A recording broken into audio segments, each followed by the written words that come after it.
கொடுக்கப்பட்ட அற்புதமான கால வேலைக்காக ஜெபிக்கிறோம். நீங்கள் அறிய வேண்டிய ஒருவர் என்கிற கால ஜெபத்திலே ஒவ்வொரு நாளும் தேவன் எங்களை கொண்டு வந்து மகிழ பண்ணுகிறதற்காக ஸ்தோத்திரம். வந்திருக்கிற தேவ ஜனங்களை ஆசீர்வதியும், இன்னும் வர வேண்டியவர்களை உற்சாகப்படுத்திக் கொண்டு வந்து சேர்ப்பீராக. சகல தடையை நீக்கக்கூட அதிசயங்களை காணப்படும். தேவனுடைய ஆசீர்வாதங்கள் தொடர்ந்து கூட இருந்து வழி நடத்திட்டு மகிமை துதியெல்லாம் உங்களுக்கே தருகிறோம். இயேசுவின் நாமத்தில் பிதாவே, ஆமென். ஸ்தோத்திரம். பாடல் ஆராதனை விழாவை நடத்துவார்கள். Praise God.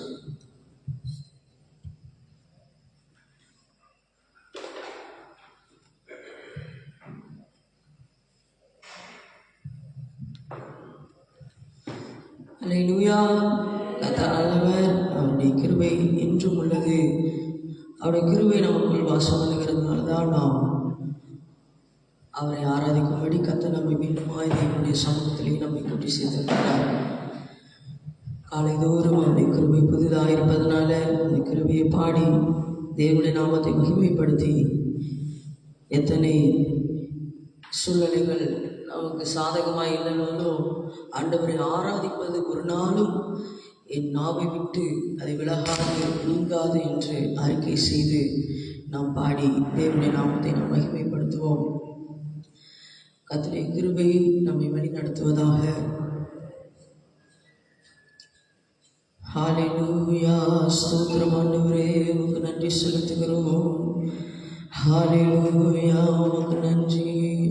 இந்த பாடலிலே இந்த வரிகள் இப்படியாக சொல்லுகிறது: கடலிலே மிதந்திடும் படகை நான் ஒருபோது நம்பலை, ஆனால் கடல் மீது நடப்பவரை தான் நான் நம்பி வந்தேன். நீந்திட தெரிந்த ஒரு மீனவனாய் நான் இருந்தாலும் ஆண்டவர் வந்து கை தூக்கி எடுக்க, நம்ம அந்த பேதுரு கடல் மேலே நடக்கிற சம்பவத்தை நாம் வாசிக்கும் பொழுது, பேதுரு அந்த கடல் மேலே நடக்கணும்னு ஆசைப்படுவார். அவர் ஒரு மீனவன், அவர் நினச்ச நீந்தி கூட போகலாம். ஆனால் ஆண்டவர் வந்து கை தூக்கி எடுக்கிற வரைக்கும் அவர் காத்திருந்தார். அதே போல் நாம் படகை நம்பலை, கர்த்தரை நம்பி நம் வாழ்க்கை என்கிற அந்த ஓட்டத்திலே நாம் ஓடிக்கொண்டு இருக்கிறோம். நாம் அதை பாடலாக பாடி தேவனுடைய நாமத்தை மகிமைப்படுத்துவோம். ஹல்லேலூயா, உமக்கு நன்றி. நான் வீசும் வலைகள் எல்லாம் வெறுமையாய் வந்தாலும் என்னோடு அவர் இருக்க குறையேது. நான் வீசும் வலைகள் எல்லாம் வெறுமையாய் வந்தாலும் என்னோடு அவர் இருக்க குறையேது. புயலடித்தாலும் மலை அடித்தாலும் என் துதிகள் ஓயாது. கரையாமல் நனைந்தாலும் என் துதிகள் ஓயாது. என் நம்பிக்கை அவமானாலும் என் துதிகள் ஓயாது. கைவிட தெரியாதவர் விட்டு ஓட முடியாது. உம்மை விட்டா நம்புவதற்கு வேறு யாரும் கிடையாது. கைவிட தெரியாதவர் விட்டு ஓட முடியாது. உம்மை விட்டா நம்புவதற்கு வேறு யாரும் கிடையாது. புயலடித்தாலும் அலையடித்தாலும் என் துதிகள் ஓயாது. கரையாமல் நனைந்தாலும் என் துதிகள் ஓயாது. என் நம்பிக்கை அவமானாலும் என் துதிகள் ஓயாது. கைவிட தெரியாதவரே விட்டு ஓட முடியாது.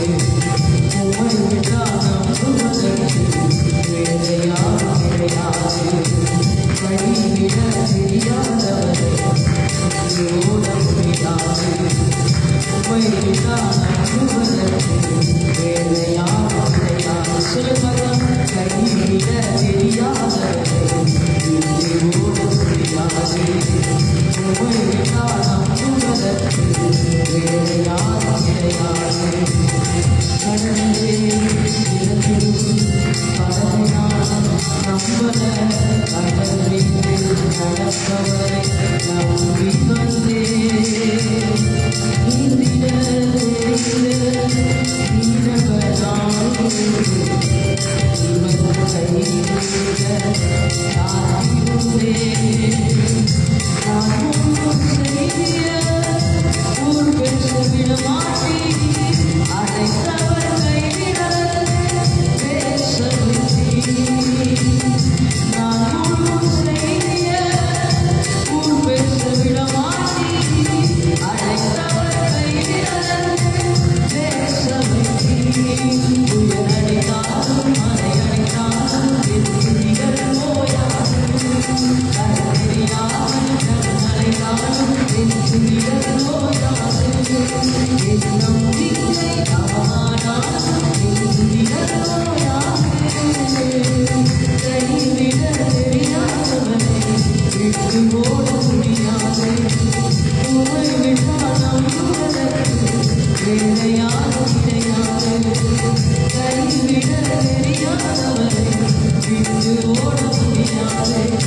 வேறு யாரும் கிடையாது.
Praise the Lord. Hallelujah.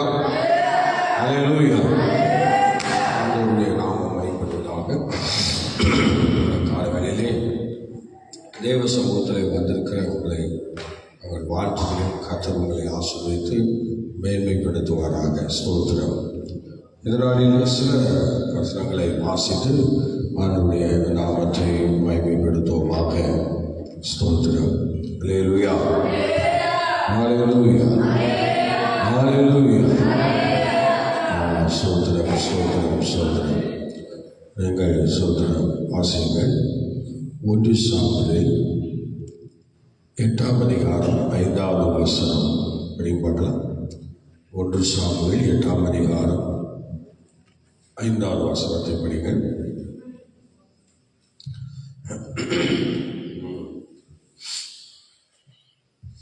இதோ நீர் முதிர் வயதுள்ளவரானீர், உம்முடைய குமாரனுடைய வழிகளில் நடக்கிறதில்லை. ஆகையால் சகல ஜாதிகளுக்குள்ளும் இருக்கிறபடி எங்களை நியாயம் விசாரிக்கிறதற்கு ஒரு ராஜாவை ஏற்படுத்த வேண்டும் என்றார்கள். ஸ்தோத்திரம். அல்லேலூயா, அல்லேலூயா, அல்லேலூயா. ஸ்தோத்திரம், ஸ்தோத்திரம். இங்கே சொல்லுகிறார். ஸ்தோத்திரம். நீங்கள் என்ன சொல்கிறார் பாருங்கள், திரும்ப படிங்க. இதோ நீர் முதிர் வயதுள்ளவரானீர், இதோ நீர் முதிர் வயதுள்ளவரானீர், உம்முடைய குமாரர் உம்முடைய வழிகளில் நடக்கிறதில்லை. உம்முடைய குமாரர் உமது வழிகளில் நடக்கிறதில்லை. ஆகையால் சகல ஜாதிகளுக்குள்ளும் இருக்கிறபடி எங்களை நியாயம் விசாரிக்கிறதற்கு ஒரு ராஜாவை ஏற்படுத்த வேண்டும் என்றார்கள். ஒரு ராஜாவை ஏற்படுத்த வேண்டும் என்று சொல்கிறார்கள். அல்லேலூயா. என்ன, யாரை ஏற்படுத்தணுமா? ஸ்தோத்திரம். ஒரு ராஜாவை ஏற்படுத்த வேண்டும் என்று இங்கே சொல்லப்படுகிறது. ஸ்தோத்திரம், ஸ்தோத்திரம். ஒரு ராஜா எங்களுக்கு தேவை என்று சொல்கிறார். அப்போ சவுலை ராஜாவாக அங்கே அவர்கள் ஏற்படுவதை நாம் பார்க்கிறோம். அல்லேலூயா, அல்லேலூயா. சவுலை ராஜாவாக ஏற்படுத்துகிறதை நாம் பார்க்கிறோம்.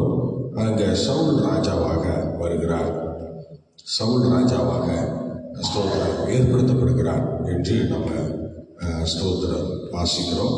சவுல் ராஜாவாக ஏற்படுத்தப்பட்ட போது அவர் ஸ்தோத்திரம் அவர் சில காரியங்களை அவரிடத்திலிருந்து நாம் படிக்கும்போது அது ரொம்ப வித்தியாசமாக இருக்கும். ஸ்தோத்திரம், ஸ்தோத்திரம், ஸ்தோத்திரம், ஸ்தோத்திரம், ஸ்தோத்திரம்.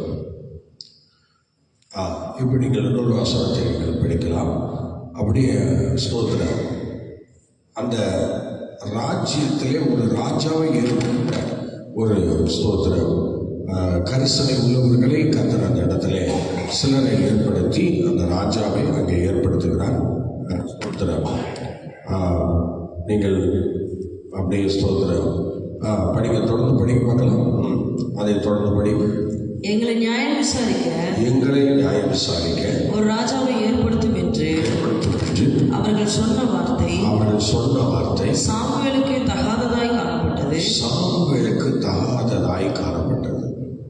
ஆகையால் சாமுவேல் கர்த்தரை நோக்கி விண்ணப்பம் பண்ணினார். ஆனால் சாமுவேலுக்கு தகாததா இருந்ததுன்னு சொல்லியிருக்கு. ஆனால் அவர் என்ன பண்ணார்? தகாததா இருந்தாலும் அவர் யாரை நோக்கி திரும்ப சொல்றாரு பாருங்க, கர்த்தரை நோக்கி விண்ணப்பம் பண்ண ஆரம்பிக்கிறார். அப்பொழுது கர்த்தர் சாமுவேலை நோக்கி ஜனங்கள் உன்னிடத்தில் சொல்லுகிற எல்லாவற்றையும் அவர்கள் சொல்லை கேள். அவர்கள் உன்னை தள்ளவில்லை. அவர்கள் ஏன்னா இப்போ சாமுவேல் தான் எல்லாருக்கும் ஹெட்டா இருந்துட்டு வர. இப்ப சாமுவேல்ல ஏன் புறக்கணிக்கிறாங்க சொல்ல பார்க்கலாம். ஏன் ராஜாவாக சாமுவேலை ஒரு தீர்க்கதரிசியாக நியாயாதிபதியாக ஏன் சாமுவேலை புறக்கணிக்கிறாங்க? இப்ப நீங்க படிச்சுட்டீங்க, சொல்லலாம். நாங்கள் சொல்லுவோம் ஏன் புறக்கணிக்கிறாங்க மக்கள். ஒன்று வயசாயிடுச்சு, அடுத்த செகண்ட் பிள்ளைகள் சரியில்லை. அல்லேலூயா, அல்லேலூயா. அப்ப சாமுவேலே வயசாயிடுச்சு, பிள்ளைகள் சரியில்லை, அதனால எங்களுக்கு ஒரு ராஜா வேணும் என்று மக்கள் குடிபிடிக்க ஆரம்பிச்சிட்டாங்க. அப்ப ஸ்தோத்திரம், பைபிளும் புதிய ஏற்பாடும் அதை வந்து ஒத்துக்குது. எப்படி? புதிய ஏற்பாடும் அதை ஒத்துக்குது. என்னன்னா, சொந்த குடும்பத்தை நடத்த தெரியாதவன் தேவனுடைய சபையை எப்படி விசாரிப்பான்? தேவ ஜனங்களை எப்படி விசாரிப்பான்? அதனால என்ன செய்யணும்? பதவிகளுக்கு என்று சொல்லுகிறார். ஆக இன்னைக்கு ஒட்டுமொத்தமா இருக்கிற எல்லா சபைகளையும் எடுத்துக்கொண்டால், எந்த சபைகள்ல எந்த ஊழியக்காரன் தன் பிள்ளைகளை வளர்க்க தவறுகிறானோ அவன் ஊழியத்தையும் விட்டு வெளியே போக வேண்டிய ஒரு சூழ்நிலை தான் இந்த சாமுவேலுக்கு ஜனங்கள் சொல்றாங்க. ஆனா ஆண்டவர் என்ன சொல்றாரு அப்படின்னா, ஜனங்கள் சொல்றதை கேளுன்றாங்க. ஆண்டவர் சொல்றத ஆண்டவர் என்ன சொல்றாரு? ஜனங்கள் என்ன சொல்றாங்களோ சொல்லுங்க, அத கேளு. அப்போ ஒரு ஊழியக்காரன் ஆண்டவர் சொல்ற ஜனங்கள் சொல்றதை கேட்டா இன்னைக்கு என்ன ஆகும்? அவ்வளவுதான் ஊழியமே. சொல்றாரு. ஆனா இது தேவ வார்த்தை. ஆனா அவர் ஒரு வார்த்தை சொன்னாரு, ஆண்டவர் ஒரு வார்த்தை சொன்னாரு, ஜனங்கள் சொல்றதை கேளு. ஆனா அவங்க வந்து உன்னை என்ன செய்யல? தள்ளவில்லை என்று சொல்றாங்க. அல்லேலூயா. ஒரு குறைய வைக்கிறாங்க, அவ்வளவுதான். ஒரு குறைய வந்து தேவ சமூகத்தில் வைக்கிறாங்க. உன்னை தள்ளல, உன்னை வேண்டாம் அப்படின்னு தள்ளல. அவர்களை ஆளாதபடிக்கு என்னை தான் தள்ளினார்கள். என்னை தான் தள்ளினார்கள். உன்னை தள்ளல, யாரெல்லாம் தள்ளுறாங்க? அட சொல்லுங்களேன், என்னதான் தள்ளுறாங்கன்ற. அப்ப ஊழியக்கார பிள்ளை சரியில்லை அப்படின்னாலே எல்லாரும் ஆண்டவர் தான் தள்ளுறாங்களாம், கர்த்தரை தான் தள்ளி வைக்கிறாங்க. ஒன்னை தள்ளவில்லை, என்னதான் தள்ளி வைக்கிறாங்க. சோதனம் எப்படி இருக்குது? இது ரொம்ப விகற்பமான வார்த்தையா இருக்குல்ல. இன்னைக்கு நம்ம சிந்திக்கும் போதே ரொம்ப கஷ்டமா இருக்கும். இது சொந்த பிள்ளைகளே ஊழியக்காரங்க வழிநடத்த முடியல அப்படின்னா யாரெல்லாம் சொல்றாங்களோ அவங்களுடைய லைஃப்ல நல்லா கவனிக்கணும். அவங்களுடைய லைஃப்ல அவங்கள ஜனங்கள் தள்ளாட்டாலும் கர்த்தரை தள்ளுறாங்களாம், கர்த்தரை தள்ளுறாங்களாம். அப்ப சொந்த பிள்ளைகளை வழி நடத்த தவறும் போது அங்க என்ன நடக்குது? கர்த்தர் வெளியே போகிறார். கர்த்தர் அநேகரை விட்டு வெளியே போறார். ஸ்தோத்திரம். இந்த காரியத்தை கொஞ்சமாவது எல்லாரும் கேட்டு அறிஞ்சு அதை கொஞ்சம் ஃபாலோ பண்ணா நல்லா இருக்கும். பாருங்க எவ்வளவு சொல்றாரு பாருங்க.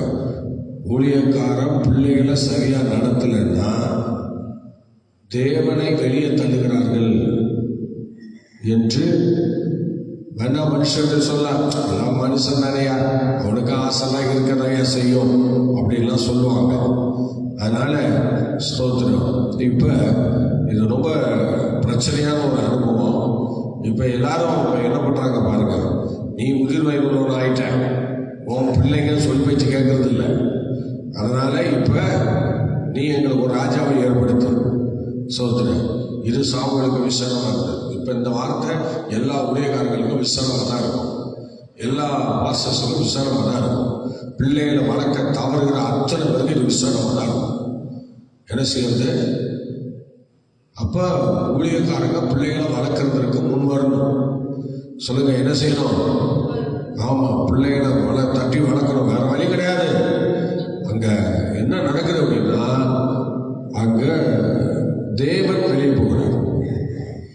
எந்தெந்த சபைகள் எல்லாம் ஊழியக்காரங்க பிள்ளைகள் சரியில்லையோ அந்த இடத்துல இருந்து தேவன் வெளியே போகிறார். இந்த வசனத்தின்படி தேவன் வெளியே போகிறார். இப்ப சொல்லுங்க, எத்தனையோ பேரை விட்டு கர்த்தர் போயிட்டார். சோதனை. இந்த வசனங்களை நீங்க திரும்ப படிங்க, படிங்க. அந்த வசனத்தை நல்லா கவனிங்க.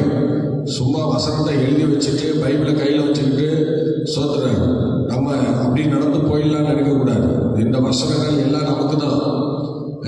ஊழியம் செய்கிறவர்கள் ரொம்ப ஜாக்கிரதையா இருந்து இந்த வசனங்கள் எல்லாம் படிக்கணும். கூடாது, வசனம் படிக்கிறதே கிடையாது. ஏன்னா குறிப்பு எடுத்துட்டு போய் பிரசங்கம் பண்றது. சோதனை வசனத்தை படிச்சாதானே வேதம் தெரியும். படிங்க. இதோ நீர் முதிர் வயது உள்ளவரானி, இதோ நீர் முதிர் வயது உள்ளவனானி, உம்முடைய குமாரன் உம்முடைய வழிகளில் நடக்கிறதில்லை, உம்முடைய குமாரன் உம்முடைய வழிகளில் நடக்கிறதில்லை. ஆகையால் சகல ஜாதிகளுக்குள்ளும் இருக்கிறபடி எங்களை நியாயம் விசாரிக்க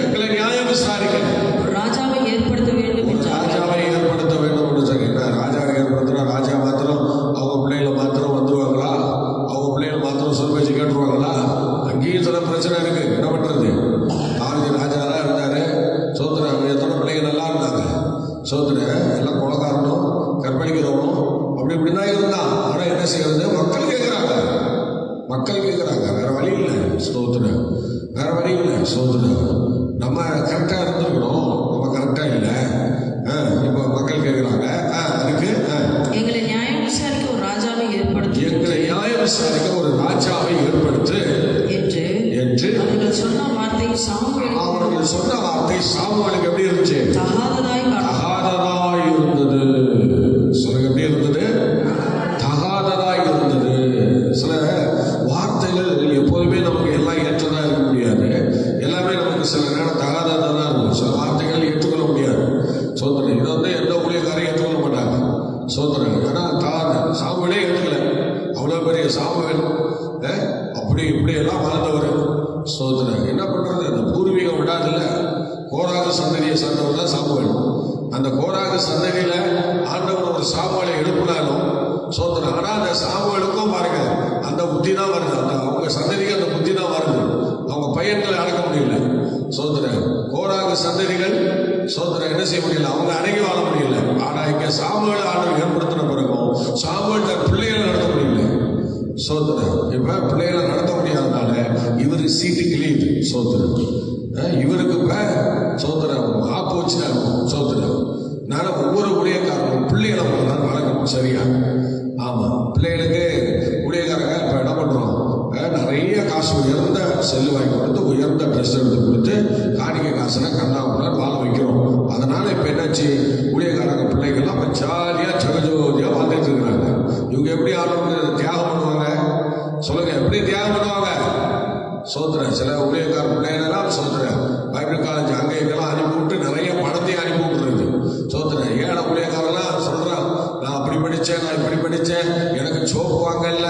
ஆண்டவர் பாருங்க அவனெல்லாம் கையில் எடுத்து பயன்படுத்துறாரு. ஆனால் பணம் படைச்ச ஊழியக்காரனுடைய பிள்ளைகளெல்லாம் ஆண்டவர் அப்படியே ஒரு சொத்தையா வச்சிருக்கிறாரு. ஒன்றும் பயன்படுத்துறதுக்கு லாய்க்கு இல்லாமல் இருக்கு. சோதரன் ஒரு வேதனைக்குரியதாக இருக்கு. சோதரன் எவ்வளோ பணங்கள் இருந்தாலும் எவ்வளோ பேர் புகழ்ச்சி இருந்தாலும் ஆனால் நீங்க வல்லமையா பயன்பட மாட்டேங்கிறாங்க. சில பேர் வல்லமையா பயன்பட மாட்டேங்கிறாங்க. எல்லாம் உதாரித்தனமா போய் செலவு பண்ணி அங்கங்க போய் கெட்ட பேர் வாங்கிட்டு வர்றதா இன்னைக்கு அநேக ஊழியக்காரருடைய பிள்ளைகளுடைய நிலமாகி போச்சு. நல்ல சொந்த குடும்பத்தையே நம்ம நடத்த அறியலைன்னா அப்புறம் எப்படிங்க தேவனுடைய வீட்டை நம்ம விசாரிக்க முடியும்? அதனால தான் உன்னை தள்ள சொல்றாங்க. சோதனை ஆனா மக்கள் தள்ள சொல்றாங்க. ஆனா மக்கள் ஆனால் தள்ளிலேன்றாங்க. நம்ம ஆண்டவர் சொல்லும் போது மக்கள் எப்படி சொல்றாங்க? படிங்க, அடுத்த படிங்க, அடுத்த படிங்க. அப்பொழுது கர்த்தர் சாமுவேலை நோக்கி, ஜனங்கள் உன்னிடத்தில் சொல்வதையெல்லாம் எல்லாவற்றிலும் அவர்கள் சொல்லை கேளு. அவர்கள் உன்னை தள்ளவில்லை, அவர்கள் உன்னை தள்ளல. நான் அவர்களுக்கு ஆளாதபடிக்கு என்னை தான் தள்ளினாங்க. எவ்வளவு கஷ்டமா இருக்கு. ஆண்டவர் பேசும்போது எப்படி பேசுறாரு, உன்னை தள்ளடா, என்னதான் தள்ளினாங்க. ஆண்டவர் எவ்வளவு வேறையா சொல்றாரு பார்த்தீங்களா? எவ்வளவு கஷ்டமா சொல்றாரு. பிள்ளைகளை வளர்க்க தவறும் போது ஒன்ன தள்ளடா, என்ன தள்ளிட்டாங்கிறார். யோசிச்சு பாருங்க. ஒன்ன தள்ளடா, என்ன தள்ளிட்டாங்கிறார். அல்லேலூயா, அல்லேலூயா, சத்தமா சொல்லுங்க. என்ன தள்ளல, ஒன்ன தள்ளிட்டாங்க. எனக்கு ஒன்ன தள்ளல, என்ன தள்ளிட்டாங்க. பாருங்க எவ்வளவு பிரச்சனை பாருங்க, எவ்வளவு போராட்டம் பாருங்க. ஸ்தோத்திரம். இப்போ ஆண்டவர் வந்து வாசற்படி உள்ள உலாவிட்டு இருந்தவருக்கு வாசற்படியில் இருக்கிறார், வெளியே வந்துட்டார். இதுக்கு காரணம் யார் அப்படின்னா ஊழியக்காரங்க பிள்ளைகளுடைய நடக்கை. அதை வச்சு ஜனங்கள் வந்து தீர்ப்பு சொல்லிட்டாங்க. இனி ஊழியக்காரங்களே அப்படி வாழ்ந்து நம்மளாம் என்னடா போட அப்படின்னு சொல்லிட்டு வெளியே போயிட்டாங்க. ஆண்டவர் வெளியே தள்ளிட்டாங்க. வெளியே தள்ளிட்டு இவங்க பழைய அப்படியே தன் வாழ்க்கையை ஆரம்பிக்கிறாங்க. அதனால் எவ்வளோ கொடூரமாக இருக்கு பார்த்தீங்களா? ஸ்தோத்திரம். சொன்ன புரிஞ்சுக்கிறதே இல்லை. பிள்ளைகள் இப்படி தவறு பண்ணுறாங்களே, பிள்ளைகள் இப்படி போகிறாங்களே, அவங்களுக்கு நம்ம ஸ்டடி பண்ணணும், அவங்கள சரி பண்ணணுங்கிற அந்த எண்ணமே இல்லை பாருங்க.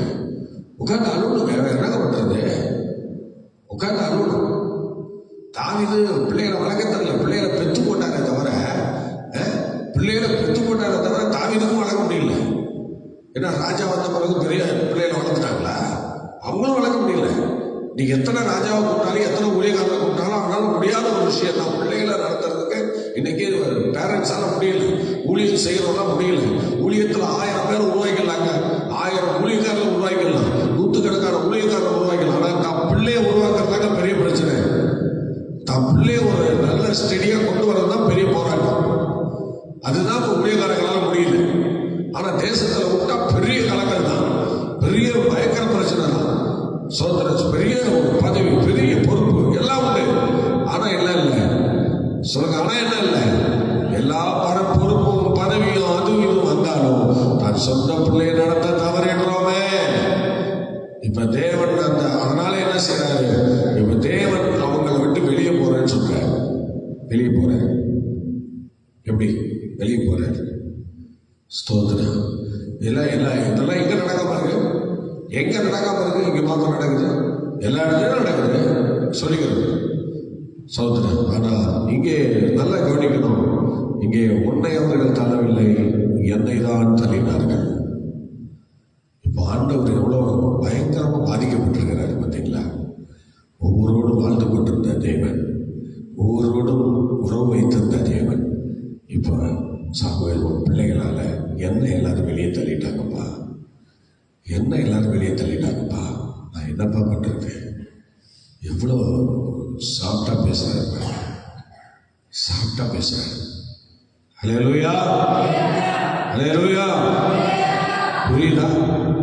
வார்த்தை புரியுதா? சோதரன் என்னால் தாண்டி போக முடியல. இதை விட்டு தள்ளிட்டா தான் நான் போவேன்னா என்னன்னு தெரியல, போக முடியல. அது பாடம். பிள்ளைகள் இன்னைக்கு அப்படி போறதுனால இன்னைக்கு எவ்வளவு ஊழியங்கள் சின்னமா போகுது, எவ்வளவு ஊழியத்துள்ள மக்கள் இடறாங்க, எவ்வளவு பிரச்சனை. ஒரு பட்டணத்திலே நிறைய ஒரு சபை, நிறைய சபை இருக்கு. ஒரு சபையில பேர் சொல்ல விரும்பல, ஊரையும் சொல்லல, ஒரு சபை இருந்தது.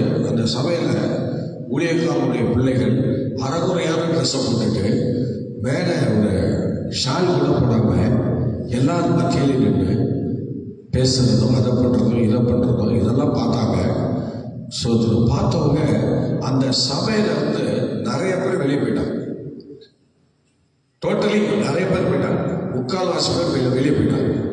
இது காரணம் என்ன அப்படின்னா, அந்த மக்கள் சொல்ற சர்டிபிகேட் என்னன்னா, ஊழியக்காரனுடைய மனைவி அவங்க பிள்ளைங்க பண்ற ட்ரெஸ் சரியில்லை என்று சொல்றாங்க. ஞாயிற்றுக்கிழமைக்கு கலரை போட்டு அரகுற ட்ரெஸ்ஸை போட்டு அறவில் உட்கார்ந்தா யாருக்கு பிடிக்கும்? யாருக்கும் பிடிக்கும்? ஸ்தோத்திரம். அதனால அந்த ஜனங்கள் நிறைய பேர் வழி விலகி போயிட்டாங்க. ஏன்னா அவங்க பிள்ளைகளை வளர்க்க முடியாது, இனிமே அவங்க பிள்ளைகளை தேட முடியாது. ஸ்தோத்திரம். எல்லாம் அரகுற ட்ரெஸ். ஸ்தோத்திரம். சில ஆரம்ப காலத்தில் உள்ள ஊழியர்கள்லாம் எனக்கு நல்லா தெரியும்.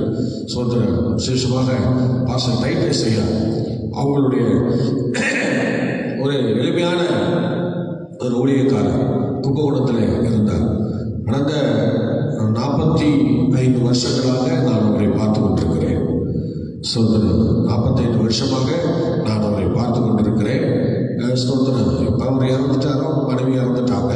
ஆனால் அவங்க பிள்ளைகள் இருக்கிறாங்க, அவங்க பேர பிள்ளைகளாக இருக்கிறாங்க. ஸ்தோத்திரம். அந்த இடத்துல நான் பார்க்கிற அந்த நாளில் இருந்து ஸ்தோத்திரம்.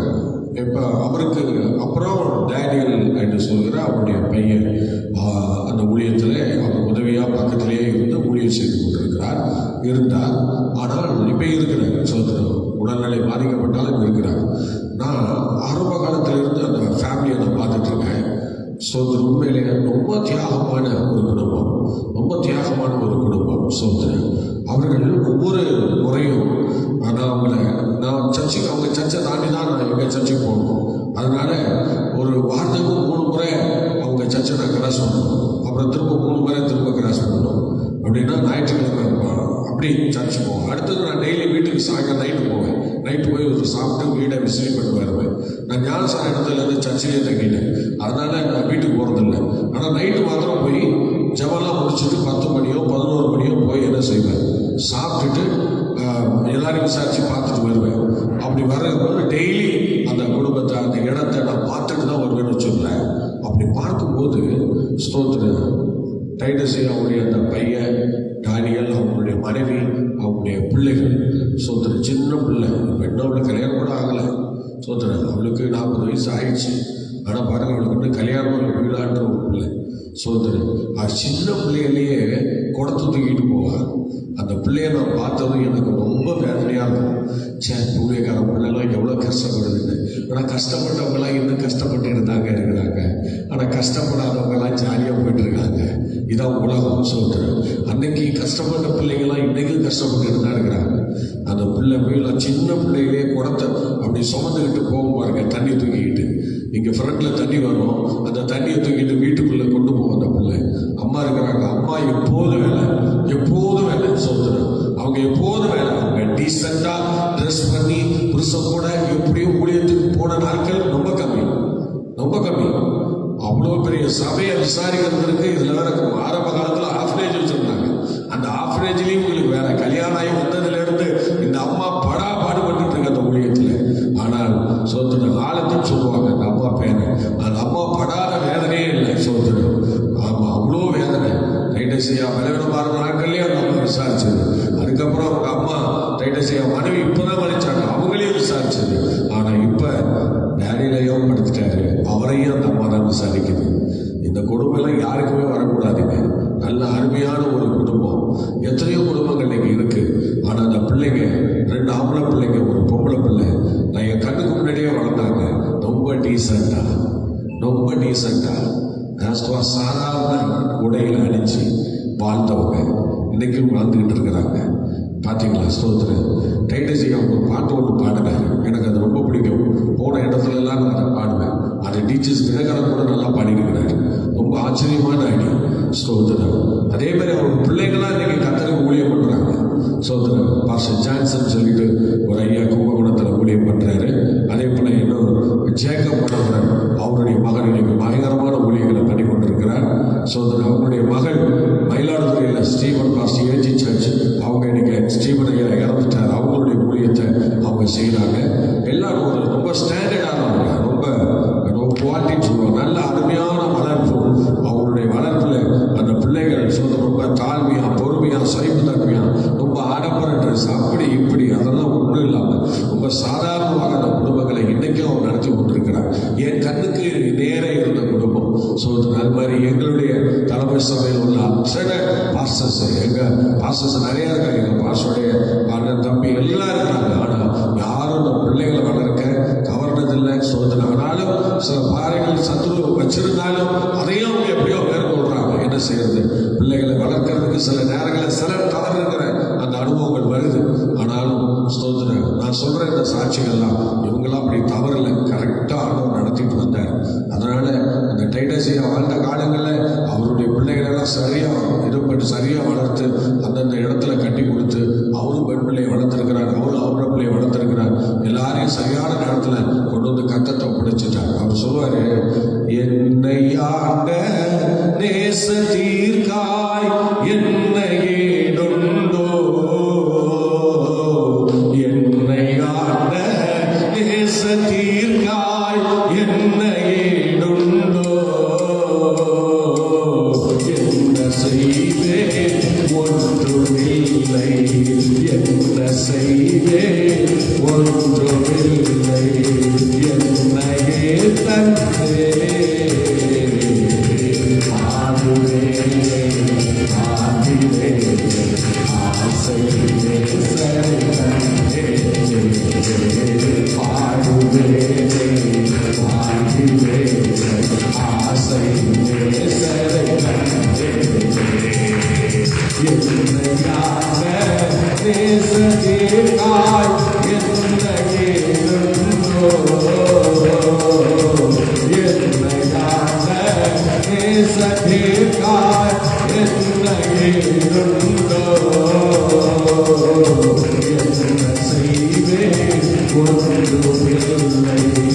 என்ன செய்வேன் ஒன்றுமில்லை, என்ன செய்வேன் ஒன்றுமில்லை, என்னையே தந்தே ஆடுவே ஆடுவே ஆசையே சரணே ஆடுவே ஆடுவே ஆசையே சரணே. ஹல்லேலூயா. சொல்றாரு, என்னை ஆண்ட நேசத்திற்காக என்னை ஏடுண்டோ எதுவும் இல்லை என்று சொல்லி அதை நான் என்னையே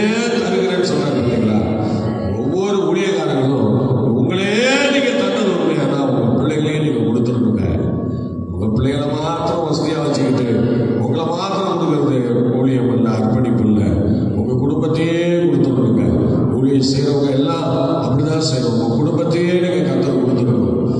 சோதனை மதிப்புக்குரிய டைட்டஸ் அவர்கள் அப்படிதான் தன் பிள்ளைகளை எல்லாரையும் இன்னைக்கு கொடுத்துட்டாரு. வேற பிள்ளைகள்லாம் ஊழியம் பண்ணுறாங்க. இன்னைக்கு சோதனை எல்லாம் ஆவிக்குரிய ஜீவியத்தில் வளர்ந்து வராங்க. எல்லாம் ஆவிக்குரியவர்களாக வளர்றாங்க. ஸ்தோத்திரம். ஆகவே எனக்கு பிரியமான தேவனுடைய பிள்ளைகள் இந்த நாளில் கர்த்தருடைய சமூகத்தில் ஸ்தோத்திரம் ஒப்பு கொடுத்து நல்ல ஜெபிங்க. ஆண்டவர் சமூகத்தில் நில்லுங்க.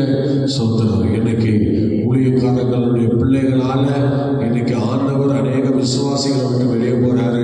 விசுவாசிகள் சபையை விட்டு வெளியே போறாங்க. இந்த இந்த ஆபத்தான காரியங்கள் எந்த சபைக்கும் வரக்கூடாது. ஆனால் இன்னைக்கு நிறைய சபையில் இந்த பிரச்சனை வந்திருக்கு. வந்து சாட்சி கேடு நடக்குது. அதனால இந்த நிலைமையிலிருந்து சபைகளை கர்த்தர் தூக்கி எடுக்க ஆவியானவர் உதவி செய்யணும். சாமுவேல் பிள்ளைகளை அவர் அடக்க முடியாமல் போன பாவத்தின் நிமித்தமாக சாமுவேல் சோதனை என்ன செய்த, அவரும் சோதனை என்ன செய்கிறார், பாதிக்கப்படுறார். பார்த்தீங்களா, அவருடைய பதவி பறிக்கப்படுகிற ஒரு அனுபவம். ஸ்தோத்திரம். பிள்ளைகளை நடத்த முடியலன்னா எல்லாமே நமக்கு பிரச்சனையாக தான் மாறும். அதனால பிள்ளைகளை நடத்துவதிலே ஊழியக்காரர்கள் ஜாக்கிரதையாக இருக்கணும். சோதனை அதற்கு தேவன் நம்மை அனுமதிக்கிறது இல்லை. ஏன்னா தேவன் வெளியே போறாருன்னா அது எவ்வளோ கஷ்டமா இருக்கும். நம்ம ஊழியக்காரனுடைய பிள்ளைகளான தேவன் அநேகரை விட்டு வெளியே போறாரு. அது நடக்கக்கூடாது. ஒன்று அவர்கள் தள்ளலை, என்ன தள்ளினாங்கன்னு சொல்லி வேதனை பண்றாங்க. தேவனை வேதனைப்படுத்தின அனுபவத்திலிருந்து வெளியே வருவோம். ஸ்தோத்திரம். வெளியே வருவோம். ஜெபிக்கலாமா? ஸ்தோத்திரம். ஆபிரகாமின் தேவனும் ஈசாக்கின் தேவனும் யாக்கோபின் தேவனுமாகிய சர்வ வல்லமை படைத்த எங்கள் தெய்வமே, இந்த ஆசீர்வாதமான வேலைக்காக ஜெபிக்கிறப்பா. எங்களுடைய ஆபிரகாம், எங்களுடைய ஈசாக், யாக்கோப் இவங்கெல்லாம் தங்களுடைய பிள்ளைகளை நல்லொழுக்கத்தில் வளர்த்து நல்ல சூழ்நிலையில் கொண்டு வந்தாங்க. ஆனாலும் அதுக்கப்புறம் பிறகு நாங்கள் பார்க்கும்போது ஒவ்வொரு பிள்ளைகளும் தந்த வழியில் போகிற அனுபவத்தை நாங்கள் பார்க்கிறோம். இப்போ சாமுவேல் வந்தார். கோராக கூட்டத்திலிருந்து ஒரு சோதனை 16 தலைமுறைகள் கழித்து சோதனை 600 வருஷம் கழித்து ஒருத்தனை எழுப்பி, சாமுவேலை எழுப்பி கோராக குடும்பத்தையே அவங்களுடைய வம்சத்தை விருத்தி அடைய பண்ணி அந்த சாமுவேலை கொண்டு வந்தார். ஆனால் சாமுவேலை கொண்டு வந்தாரே தவிர, ஆனால் சாமுவேல் என்ன செய்யல, தான் பிள்ளைகளை கத்தருக்குள்ள கொண்டு வராமல் விட்டுட்டார். அதனால தேவன் துக்கப்படுகிறார். தேவன் துக்கப்படுகிறார். தேவன் வேதனைப்படுகிறார். சாமுவேலை எந்த இடத்துல இருந்து தூக்கி கொண்டு வந்தாருன்னு தெரிஞ்சும் கூட தன் பிள்ளைகளை அடக்காம போயிட்டார். தன் பிள்ளைகளை அடக்கி வளர்க்காம போயிட்டார். அதனால இன்னைக்கு தேவ ஜனங்களை விட்டு கர்த்தர் வெளியே போனதாக சொல்லப்படுகிறது. இந்த அனுபவங்கள் இன்னைக்கு எத்தனையோ சபைகள் நடந்து கொண்டிருக்கிறதப்பா. அந்த நிலைமையை மாற்றி கொடுங்க ஆண்டவரே. இந்த நிலைமையை மாற்றி கொடுங்க. எந்தெந்த சபைகளில் எந்தெந்த ஊழியக்காரருடைய பிள்ளைகள் எப்படி ஆண்டவருக்கு விரோதமாய் வாழ்ந்து கொண்டிருக்கிறார்களோ அந்தந்த சபைகளிலிருந்து நீங்க வெளியே போவாதீங்க ஆண்டவரே. நீங்க உள்ள இருந்து ஜனங்களை எப்படியாவது சீர்படுத்துங்கப்பா. ஊழியக்கார பிள்ளைகளை சீர்படுத்துங்க ஆண்டவரே. நீங்க விட்டுட்டீங்கன்னா யார் ஆண்டவரே அவங்களுக்கு உதவியா இருப்பா. நீங்களே விட்டுட்டா எப்படி ஆண்டவரே? ஊழியக்காரருடைய பிள்ளைகளை சில நேரம் அவங்களால கண்டிக்க முடியாமல் போகுது ஆண்டவரே. எதிர் பேசுறாங்க ஆண்டவரே. அதனால இந்த நிலைமையெல்லாம் மாற்றி நீங்களே அந்த பிள்ளைகளை திருத்துங்கப்பா. பிள்ளைகளுக்குள்ள ஒரு மாற்றத்தை கொண்டு வாங்க ஆண்டவரே. ஊழியக்காரர்கள் கண்டிக்கிறாங்கப்பா. ஊழியக்கார மனைவி கண்டிக்கிறார். ஆனா அவங்க யாரும் அடங்க மாட்டேங்கிறாங்க. சில பிள்ளைங்க அடங்க மாட்டேங்கிறாங்க. அந்த பிள்ளைகளை எப்படியாவது ஆண்டவர் உயிர்ப்பீங்க ஆண்டவரே. ஊழியக்காரருடைய பிள்ளைகளை உயிர்ப்பீங்கப்பா. உயிர்ப்பீங்கப்பா. நீங்களே விட்டுட்டீங்கன்னா வேற யாரும் செய்ய மாட்டாங்க ஆண்டவரே. தயவு செய்து ஆண்டவர் இறக்க பாராட்டுங்க. இயேசுவே நீங்க இறக்க பாராட்டுங்க. இறக்க பாராட்டுங்க. இறங்கி வாங்க ஆண்டவரே. ஒவ்வொரு ஊழியர்களில் இறங்கி வாங்க. ஊழியக்காரருடைய பிள்ளைகள் எந்தெந்த இடத்துல தவறா நடக்கிறாங்களோ அங்கே நீங்க இறங்கி வாங்க. இறங்கி வாங்க. இறங்கி வாங்கப்பா. இறங்கி வாங்கப்பா. இறங்கி வாங்க. இறங்கி வந்துடுங்க. இறங்கி வந்துடுங்கப்பா. ஆசீர்வதியம். ஆசீர்வதியம். இயேசுவின் நாமத்தில் பிதாவே. Okay, God bless you. கர்த்தர் ஆசீர்வதிப்பார். நாளை காலை 5 மணிக்கு நாம் சந்திப்போம். கர்த்தர் நம்மை நடத்துவார். வரியாட்சி ஜெபம் பண்ணுங்க.